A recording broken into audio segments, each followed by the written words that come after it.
हरियाणा के स्वास्थ्य मंत्री अनिल विज अक्सर अपने विवादित बयानों को लेकर चर्चा में रहते हैं, लेकिन अब चर्चा उनकी बीमारी को लेकर है। गृह मंत्री अनिल विज कोरोना पॉजिटिव हो गए हैं और इसकी वजह से उनको ट्रोल भी किया जा रहा है। वो खुद भी काफी गुस्से में दिखाई दे रहे हैं। उन्होंने अपना गुस्से का इजहार करने के लिए ट्विटर हैंडल का सहारा लिया है।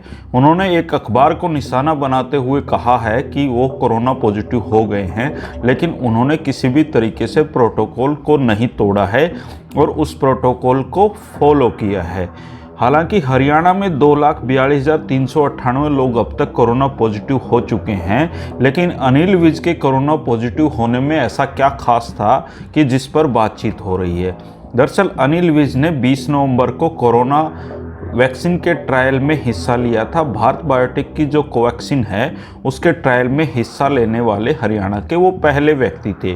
उन्होंने इसको लेकर खुद भी एक भारी भरकम ट्वीट किए थे और खुद को कोरोना हीरो के रूप में पेश किया था, और अब वो खुद कोरोना पॉजिटिव हो गए हैं। तो ऐसे में वैक्सीन पर सवालिया निशान लोगों ने लगाने शुरू कर दिए हैं।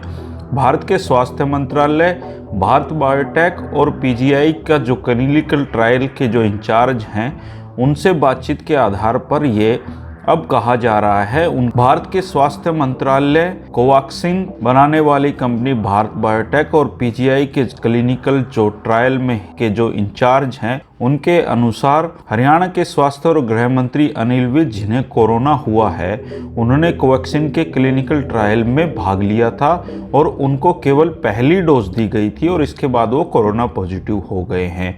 भारत बायोटेक के अनुसार कोवैक्सीन क्लिनिकल ट्रायल 2 खुराक पर आधारित है। पहली खुराक के बाद दूसरी खुराक 28वें दिन दी जानी है। वैक्सीन कितनी प्रभावित है ये दोनों खुराक के 14 दिन होने पर निर्धारित होगा, यानी कि 20 दिसंबर को अनिल विज को दूसरी डोज लगनी थी और उस डोज के 14 दिन बाद उनके शरीर में एंटीबॉडी विकसित होने थे और उसके बाद ही वो कोरोना से बच सकते थे।